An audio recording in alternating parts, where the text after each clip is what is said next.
안녕하세요. 저는 시모, 시누이 그리고 남편에게 한 방 먹이고 시원하게 이혼해버린 30대 여자입니다. 가끔 제가 이혼을 했다고 하면 아무것도 모르면서 좀 참고 살지. 요즘 젊은 사람들은 이혼을 참 쉽게 생각하는 것 같아. 이런 말을 하는 사람들도 종종 있는데요.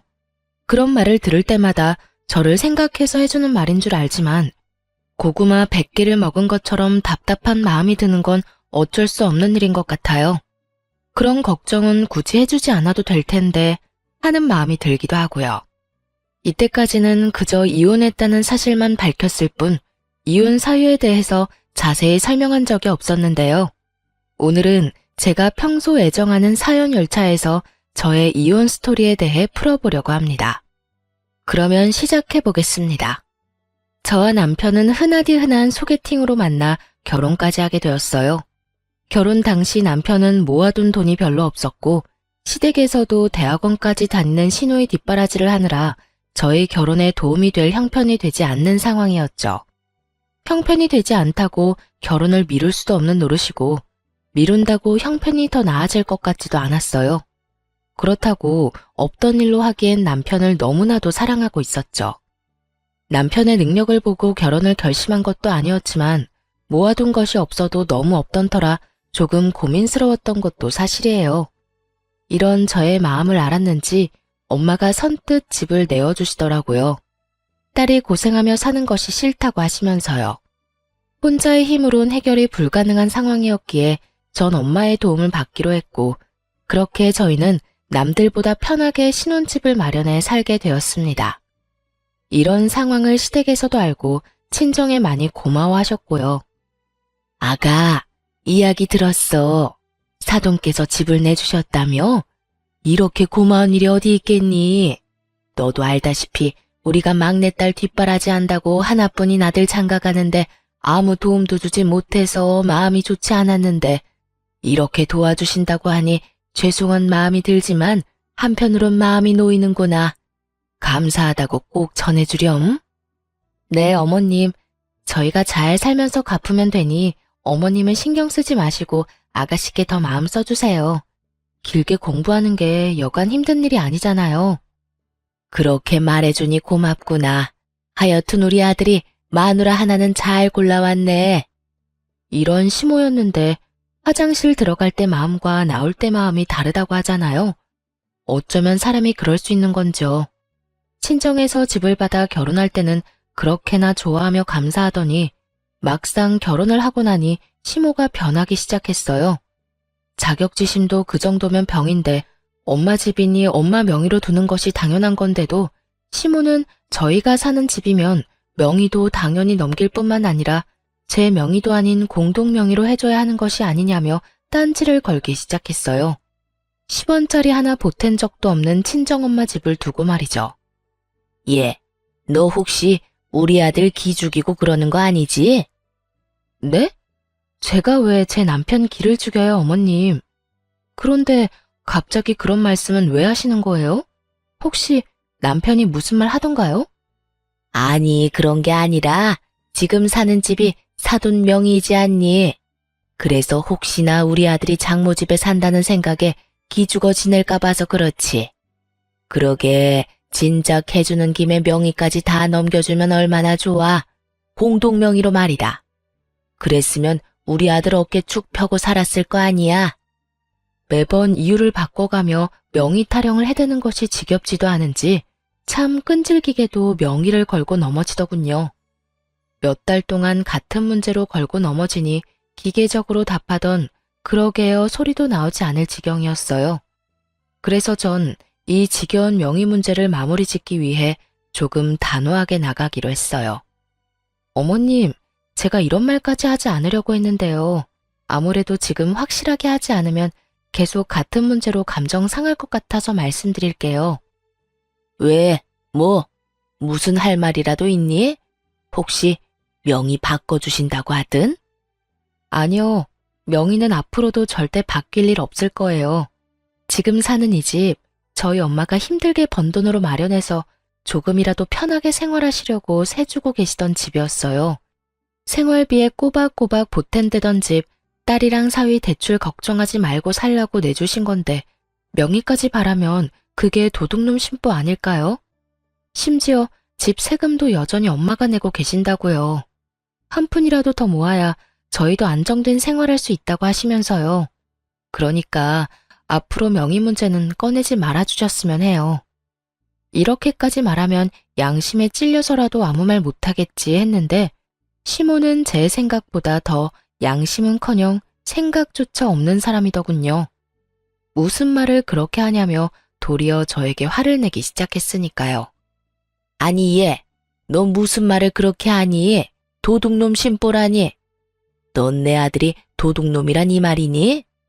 진명이 돌리라고 하는 내가 도둑년이란 이 말이야? 시집 온 지 얼마 되지도 않고 해서 될 수 있으면 큰 소리 안 내고 좋게 지내보려고 했더니 너 도저히 안 되겠구나. 아니 어머님, 제 말은 그런 말이 아니잖아요. 매번 전화하실 때마다 명의 문제로 열을 올리시니 어머님이 바라시는 일은 일어날 일이 없다고 알려드린 거예요.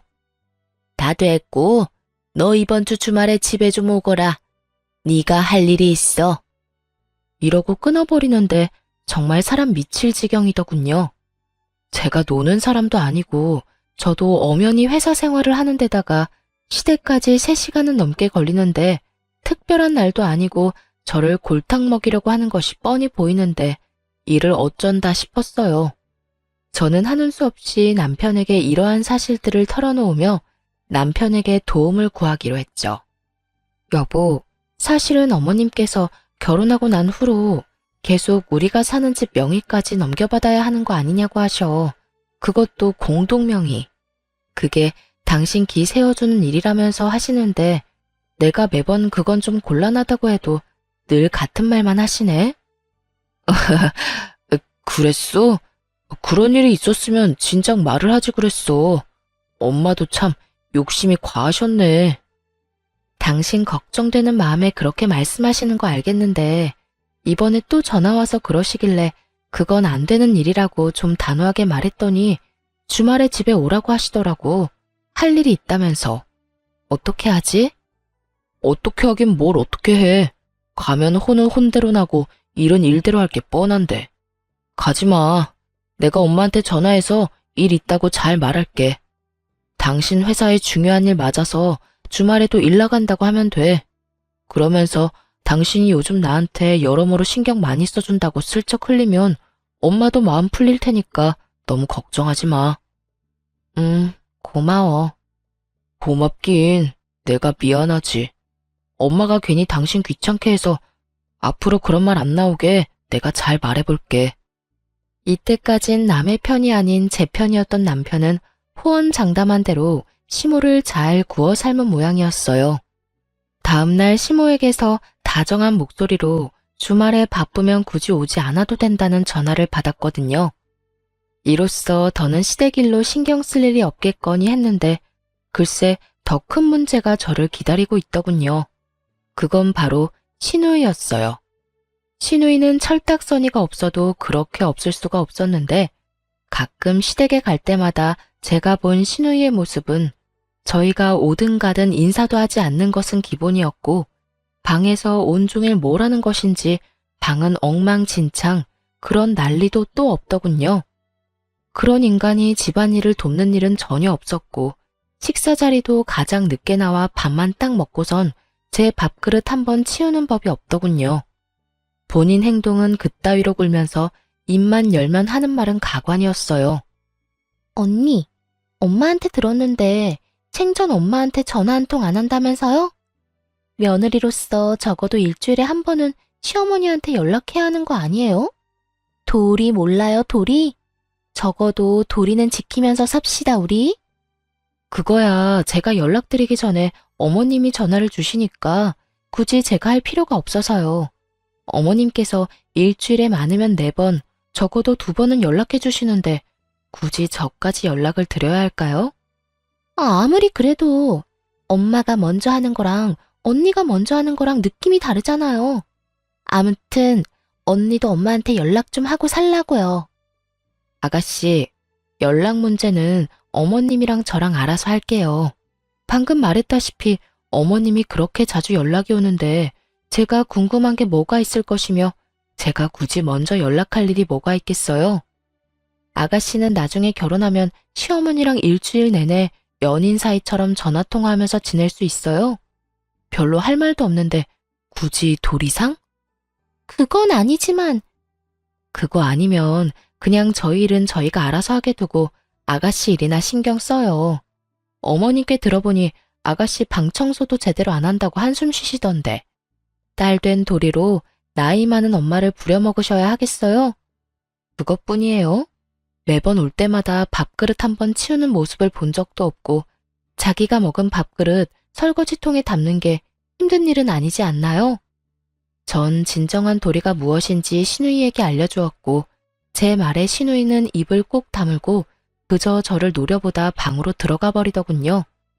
본인이나 잘하지 어디서 도리 운운하며 시누이 노릇이나 하려고 드는 건지 어이마저 없는 지경이었어요.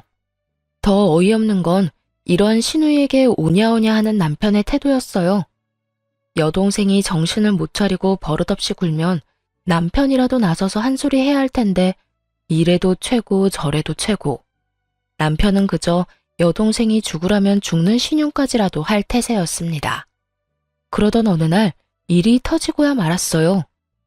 여보, 제발 정신 좀 차려. 많이 양보해서 아버님, 어머님이 막내딸 예뻐하는 거 그러려니 한다 치자. 그런데 당신은 도대체 왜 그래? 왜 동생 일이라면 나사 하나 빠진 사람처럼 무조건 다 오케이냐고. 내가 뭘 또 그렇게까지 했다고 그래? 당신이 너무 예민하게 구는 거 아니야? 예민? 아가씨가 우리 엄마한테 째째하다고 말할 처지나 된다고 생각해? 그럴 말할 입장이냐고. 우리 엄마가 이 집 우리 살게 해준 것만 해도 감사할 상황에 뭐? 그까지 집 명의 넘겨주는 게 뭐가 대수라고 째째하게 집 깔고 앉아서 집 있는 유세 부리냐고? 그게 나이도 어린 아가씨가 할 말이야? 네, 맞아요. 시누이는 저와 남편이 있는 자리에서 저딴 말들을 아무렇지 않게 짓거렸고 그런 시누이의 말에 시부모들은 물론 남편마저 고개를 끄덕이며 동조하고 앉았더군요. 이미 시모와도 다 끝난 문제였고 하물며 남편 놈도 그런 시모가 심했다고 해놓고선 막상 시누이가 이야기를 꺼내니 시누 말이 다 맞다며 고개를 끄덕이는 꼴이라니 집으로 돌아오는 길에 너무 화가 나 남편에게 따져 묻게 된 것이었죠. 제가 이렇게 따지면 사과라도 하겠지 싶었는데 남편 놈이 뭐라는 줄 아세요? 올바른 말 하는데 나이가 무슨 상관이야? 말이야 바른 말이라고. 오늘 지연이가 하는 말 들어보니 틀린 말 하나 없던데 뭘. 지연이 말처럼 장모님이 이왕 집 내주신 김에 명의도 같이 내주셨으면 얼마나 좋아. 당신도 내신 명의까지 넘겨주실 거라 바랬던 거 다 알아. 이러는 거 있죠? 그전까진 시모의 과한 욕심이라고 하던 사람은 어디로 갔는지 여동생이 그딴 식으로 한 말을 옹호라고 나서는 꼴이라니. 남편의 말을 듣는 순간 전 머리끝까지 화가 치솟아 올랐고 그야말로 남편을 쥐잡듯 잡아버렸습니다. 알긴 뭘 알아. 내가 당신이랑 당신 집 같은 줄 알아? 어떻게 사람들이 양심이 없어? 새 한 푼 내지 않고 우리 엄마 집에서 살면서 뭐? 이젠 명의까지 내놓으라고? 거기에다 째째해. 당신은 다를 줄 알았는데 뭐가 어쩌고 저째?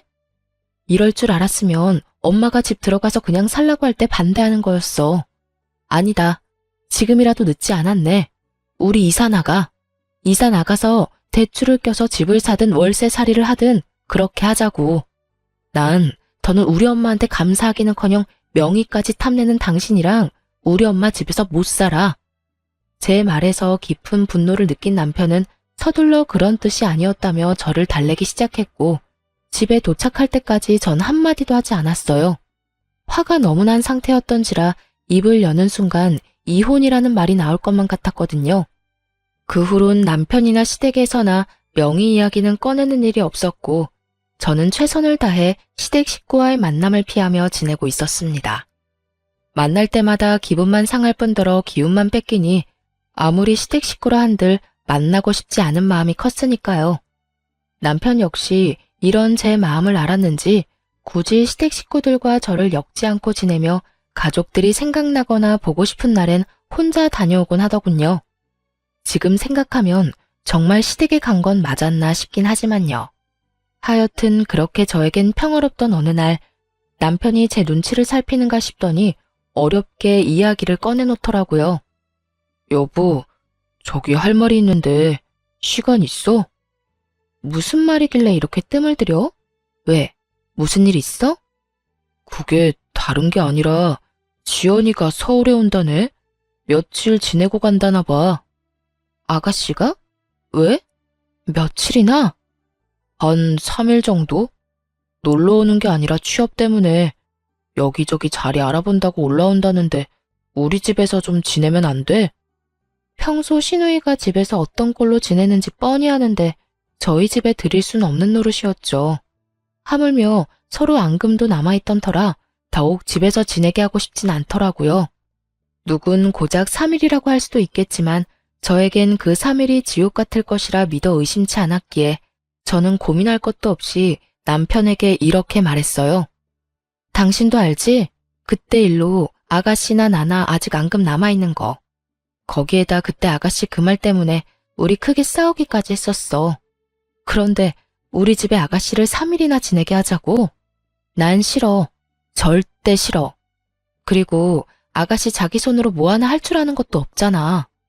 나보고 회사 일에 당신 뒷바라지 하는 것도 모자라 아가씨 뒷바라지까지 하라고? 아, 싫어. 여러모로 다 싫어. 그러면 어떻게 해? 서울에 친구도 없다는데. 그러지 말고 당신이 이번 한 번만 양보해줘. 한 번이 두 번 되고 두 번이 세 번 되는 법이야. 난 싫으니까 정 안 되겠으면 호텔이라도 보내든가. 아마 모르긴 몰라도 아가씨는 우리 집보다 호텔이 더 좋다고 할 거다. 왜? 사진 찍어서 인스타 올리고 이런 거 좀 좋아해? 그런가? 하긴 그럴 수도 있겠네. 괜히 우리 집 와서 당신하고 또 싸우기라도 하면 생각만 해도 피곤하다. 그러면 나 지연이 호텔비 결제해 줄 테니까 결제 내역에 호텔 있어도 괜한 오해하지 마. 알겠어.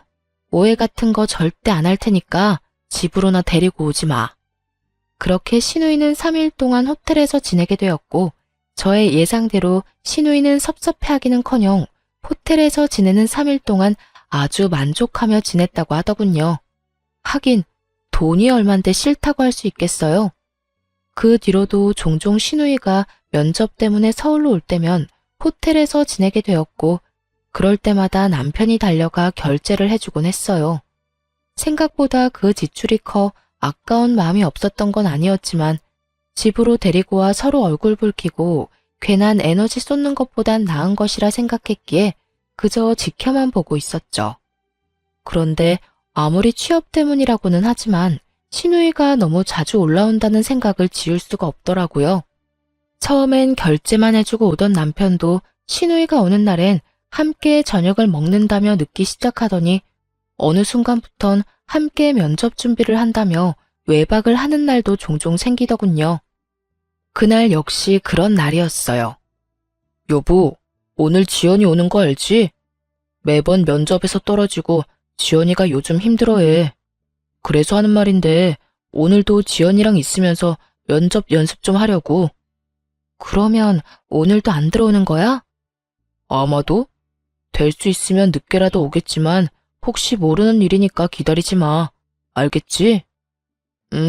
고생해. 괜히 아가씨 호텔로 보냈나? 집에서 지냈으면 당신이 이렇게까지 고생 안 해도 되는 건데.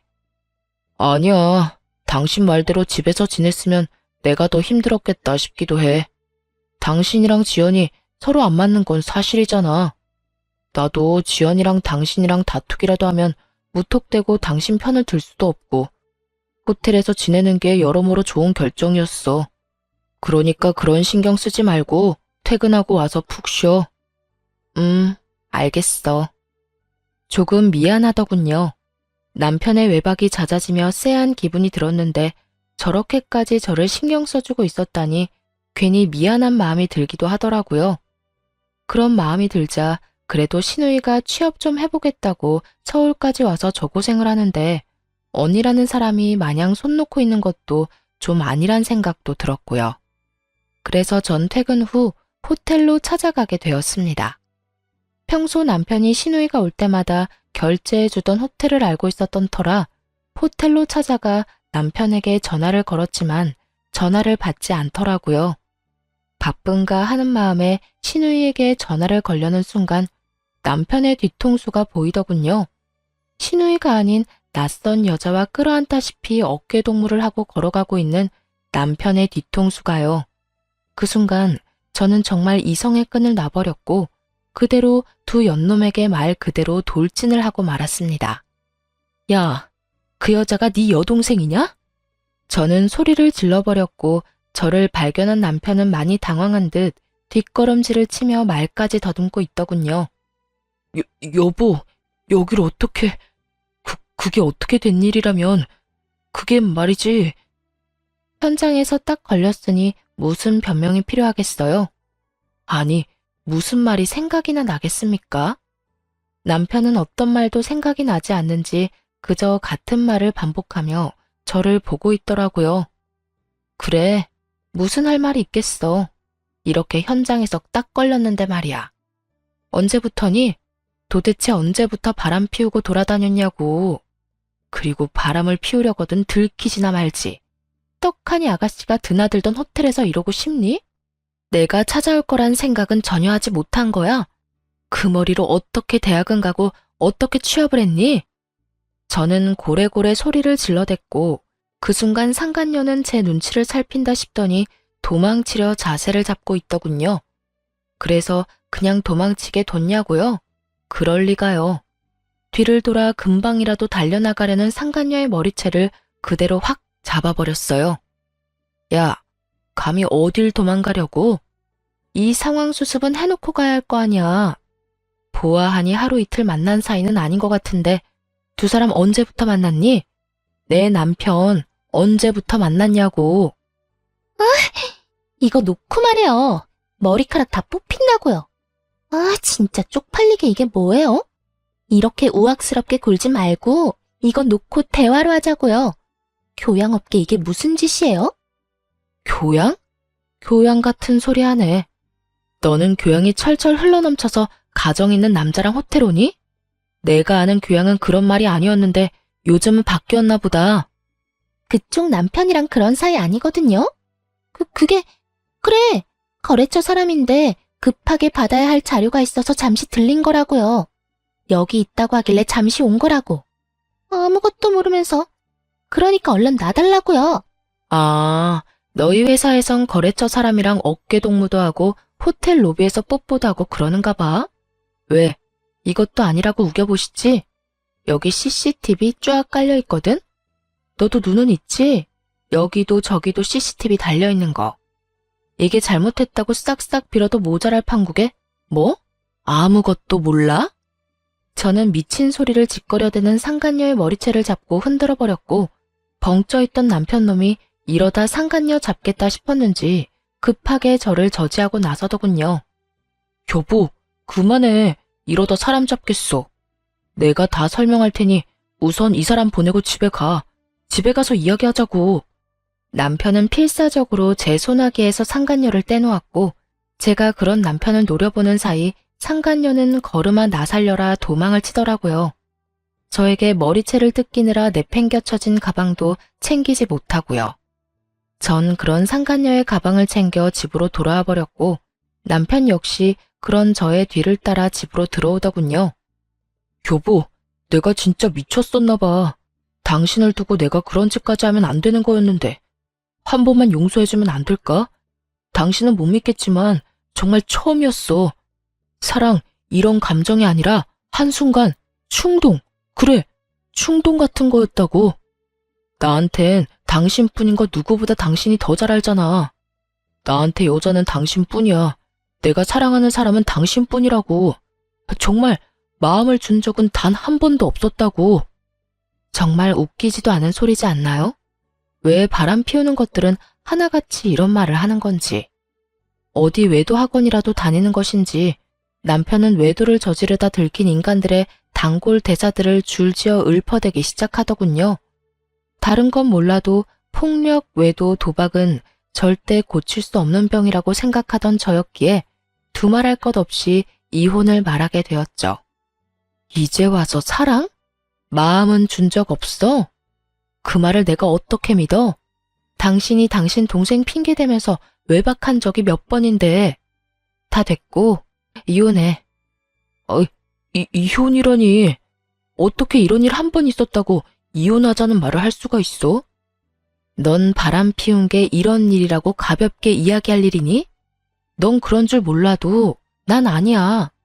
난 다른 건 몰라도 바람, 폭력, 도박은 절대 고칠 수 없는 병이라고 생각하는 사람이고, 당신한테도 이런 내 생각은 연애할 때부터 끊임없이 말했던 바야. 그렇게까지 했는데도 불구하고 당신이 이딴 짓까지 했을 땐 당연히 이혼 정도는 각오했어야지. 저는 단호했고, 이런 저의 단호한 태도에 남편은 한 발 물러서더라고요. 물러설 수밖에 없었죠. 제가 남편이 도착하기 전 미리 싸두었던 남편의 짐을 현관문 밖으로 던져버렸으니까요.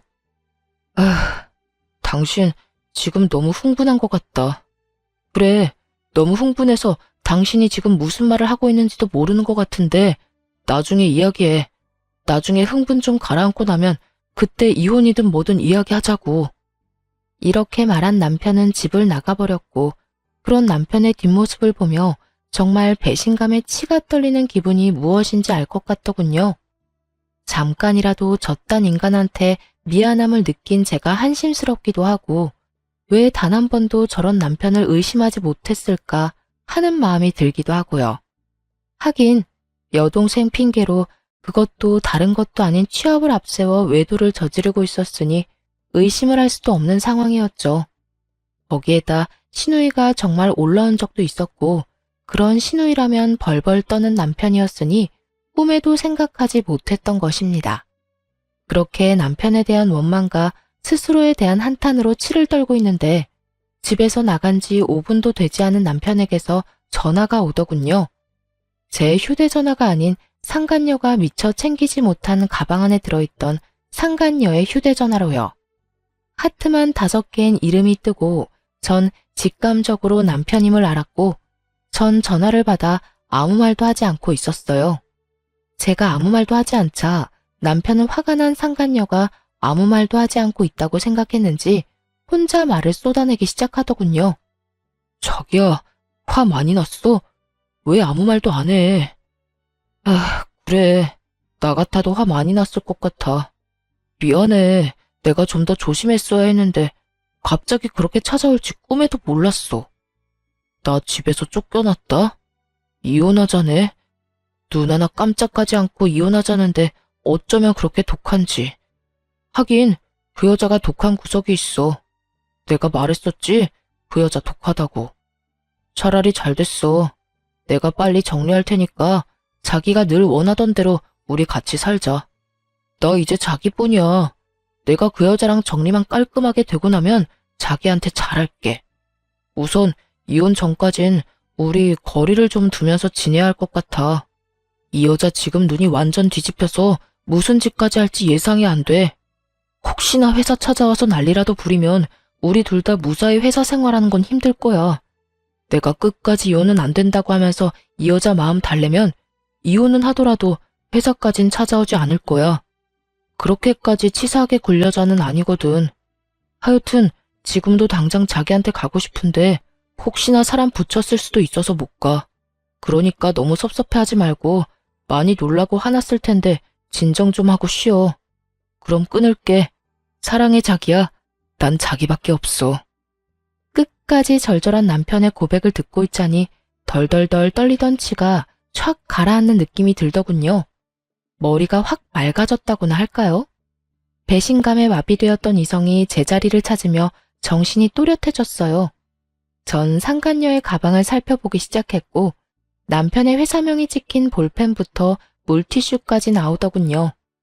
남편의 말과 회사명이 찍힌 물건들을 보아하니 상간녀는 절대 거래처 사람이 아닌 같은 회사 동료일 거란 확신을 하게 되었어요. 다음 날 전 상간녀의 가방을 챙겨 남편의 회사로 갔고, 아니나 다를까 저의 확신처럼 남편 대신 상간녀가 남편의 부서에서 저를 반겨주더군요. 여길 어떻게... 여기서 이러지 말고 나가서 이야기해요. 당신 남편도 지금 여기 없다고요. 지금 아침 회의 들어가서 여기 없어요. 그러니까 나가서 이야기하자고요. 저를 본 상간녀는 저를 잡아 끌며 속삭이기 시작했고, 전 그런 상간녀의 팔을 뿌리치며 큰 소리를 내며 말했어요. 어제 머리채 잡힌 거로는 부족했어? 어디서 감히 내 몸에 손을 대? 왜? 오늘은 뺨이라도 한 대 때려줘? 외부인의 등장과 그 외부인의 입에서 나온 자극적인 말들, 사무실 안의 사람들의 이목을 주목시키기엔 부족함이 없는 조합이었죠.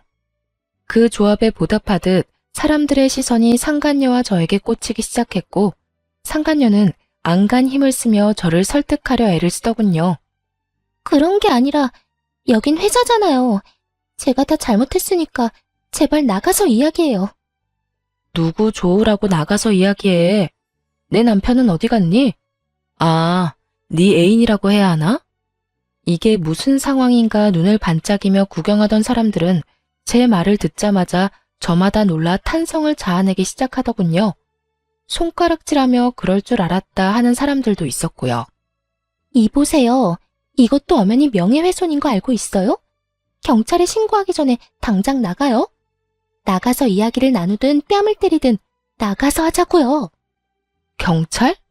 경찰은 내가 부르고 싶은 심정이야. 아, 다 됐고, 내 남편 얼굴 보고 가겠다는데 그것도 안 되는 거니? 호텔은 너랑 다녀도 호적은 아직 내 남편인데 얼굴 정도는 보고 가야 하지 않겠어? 이호민 씨, 혹시 이호민 씨 어디 갔나요? 제 입에서 남편의 이름이 나오는 순간 남편이 저에게로 달려오는 모습이 보이더군요. 얼굴이 사색이 되어서요. 여보, 회사까지 찾아오면 어떡해? 내가 내 발로 오겠다는데 네가 무슨 상관이야? 그리고 내가 그냥 왔겠니? 네 애인 가방 주러 왔어. 어제 호텔에서 두고 간 가방. 아, 여기 안에 전용 휴대전화도 있었는데 몰랐지. 하긴 몰랐으니까 어제 전화로 그딴 말이나 짓거려댔겠지. 여보, 그럼 어제 나랑 통화한 게 당신이야? 다 듣고 있었던 거야? 그런데 왜 아무 말도 안 했어? 내 욕을 그렇게나 하는데 내가 무슨 할 말이 있겠어. 그렇게 싫어하는 줄도 모르고 참고 산 내가 바보 등신이지. 하여튼 이 가방 안에 우리 이혼 서류도 들었으니까 도장 찍어서 법원에서 봐. 그렇게 원하는 이혼 해줄 테니까 둘이 함께 알콩달콩 잘 살아봐. 그 행복 언제까지 이어질진 모르겠지만 그렇게 소원이라니 물러서 줘야지. 여보, 그 말을 다 진심이라고 생각하는 거야? 어제는 나도 화가 나서 그랬어. 다 진심일 리가 없잖아. 그리고 아무리 그런 상황이라도 그렇지 회사까지 찾아오면 어떡해. 이렇게까지 난장판을 치면 회사 생활 어떻게 하라고. 내가 이 와중에 니놈 회사 생활까지 걱정해줘야 해? 전현 회사 생활까지 걱정해줘야 하냐고. 내가 너같이 모자란 거 데리고 살아주니까 진짜 혹은 줄 알았니? 네가 잘못했다고 빌면 마음 약해져서 네가 원하는 대로 움직여줄 거라 생각했어? 꿈도 꾸지 마라. 내가 이때껏 참고 산 건 니까지 것도 남편이었으니까, 니까지 걸 사랑했으니까 다 참고 산 거야. 이젠 나한테 사랑 같은 건 없어. 그러니까 나한테 다른 거 기대하지 말고 이혼 준비나 해. 전 냅다 소리를 질러버렸고 제 말을 듣고 있던 직원분들 중엔 저에게 감정이입을 과하게 하셨는지 우시는 분도 계시더군요. 그 사람들 사이에 손톱을 물어뜯으며 주변 눈치와 제 눈치를 살피는 상간녀와 눈이 마주치는 순간 저는 이렇게 말하고 그 자리를 떠났습니다. 너 상간녀 소송 준비해? 아주 잘 열심히 준비하는 게 좋을 거야. 내가 너도 가만두진 않을 거니까. 그렇게 무사히 이혼 통보와 함께 회사의 소문내기를 마친 저는 변호사를 만나며 이혼 준비에 정신없는 날들을 보내고 있었어요.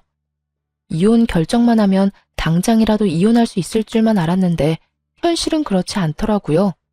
특히나 남편은 이혼에 협조적이지 않았고 상간녀 역시 쉽게 인정하지 않았어요. 그렇게 점점 지쳐가는 사이 저의 전투력을 다시금 일깨워주는 연락을 받게 되었어요. 그 상대는 바로 신우이였어요. 언니, 오빠 무슨 일 있어요? 오빠를 왜 나한테 물어요? 오빠를 언니한테 묻지 그러면 누구한테 물어요? 여전히 되바라진 신우이의 말을 듣고 있자니 남편 놈이 아직 시댁엔 아무 말도 하지 않았구나 싶더라고요. 이 꼴을 보기 싫어서라도 제 입으로 다 말을 해버릴까 싶기도 했지만 그래도 이런 건 본인 입으로 해야 한다 싶은 마음에 조금 참기로 했죠. 오빠 바쁠 거예요. 요즘 이런저런 일이 많아서 정신 없을 거예요. 왜요? 무슨 일 있어요? 급한 일이면 회사로 전화해 보든가요. 급하긴 한데 회사까지 연락할 일은 아니고, 그냥 언니한테 말할게요. 저 드디어 취업이 됐는데 오빠 집이랑 가깝더라고요.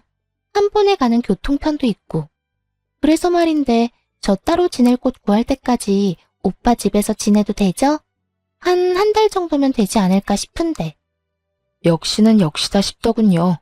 어쩌면 처음부터 끝까지 이리도 당당하게 사람 속을 뒤집어 놓을 수가 있는지 전 당연히 안 된다고 했고 신우이는 개거품을 물며 따지기 시작했어요.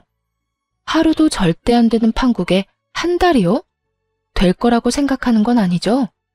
혹여나 그런 기대 같은 거 하는 거면 버려요. 난 절대 내 집에 아가씨를 들일 생각 따윈 없으니까. 그러니까 받을 때까지 오빠한테 전화해서 그 잘난 아가씨 오빠랑 상의해요. 애먼 사람 괴롭힘을 생각하지 말고. 말 진짜 섭섭하게 하네. 언니, 오빠만 가족이에요? 언니도 엄연히 저랑 가족이잖아요. 이럴 땐 가족끼리 발벗고 서로 돕고 사는 게 도리라고요. 평소에 저를 언니 취급이라도 해줬으면 몰라. 저만 봤다 하면 지나가는 개만도 못한 취급을 하던 신우이가 저딴 말을 짓거려대니 그것 참 어이가 없어 웃음이 다 나오더군요.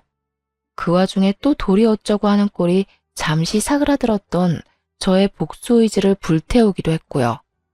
이 골빈 신우이를 어떻게 해야 하나 고민하는데 저의 고민을 덜어주려는 듯 신우이가 친히 해결책을 내놓더군요. 언니, 다 됐고 언니가 그렇게 싫다고 하니 그냥 호텔로 갈게요. 매번 지내던 호텔 알죠? 거기서 한 달 지내면서 집 알아보면 되겠네. 호텔이요? 한 달? 그 돈이 얼만 줄이나 알아요? 한두 푼도 아니고 괜찮겠어요? 호텔비? 그건 언니가 줄 거잖아요. 집에도 못 오게 했으면 적어도 비용이라도 지원해줘야 하는 게 도리 아니에요? 호텔도 처음엔 혼자 있으려니 무섭기도 하고 그랬는데 생각해보니까 언니 집보단 호텔이 더 편할 것 같아요. 청소해줘, 밥 줘. 무엇보다 돈이 비싸서 그런가? 침대가 너무 좋은 거 있죠? 대단하지 않나요? 저한테 돈을 맡겨둔 것도 아니고 어쩌면 이리도 당당하게 지원이란 말을 쓸 수가 있는 것인지 심지어 지원해줄 사람은 지원할 생각도 한 적이 없는데 말이죠. 여기까지만 해도 어이가 없는데 신우이는 쉬지 않고 그 다음 계획을 털어놓고 있더라고요. 아, 집도 사실은 받은 집이 있긴 한데 보증금이 비싸서 그렇지 월세는 꽤 괜찮더라고요. 그냥 거기로 계약할까 싶은데 언니가 보증금은 도와줄 거죠? 1,000만 원 정도면 될 것 같아요. 가족 좋은 게 뭐예요? 이럴 때 돕고 살아야 하지 않겠어요? 언니 시집 올 때 나한테 해준 거 아무것도 없으니까 그걸로 퉁칠게요. 그럼 언니만 믿고 계약해요. 이러고 전화를 뚝 끊어버리더군요. 그 예의란 밥 말아먹은 전화 예절이 이럴 땐 참 고맙더라고요. 통화가 조금만 더 길어졌다간 이혼 소송 중이란 말을 털어놓으며 나와는 상관없는 일이니 다신 이런 일로 전화하지 말란 말을 하기 직전이었으니까요. 그렇게 전 신우이가 제 무덤 스스로 파는 짓거리를 방치한 채 이혼을 성공리에하게 되었습니다. 결혼하며 쓴 돈들은 거의 회수하고도 남을 위자료와 상간녀에게까지 위자료를 받고 이혼하게 된 것이죠.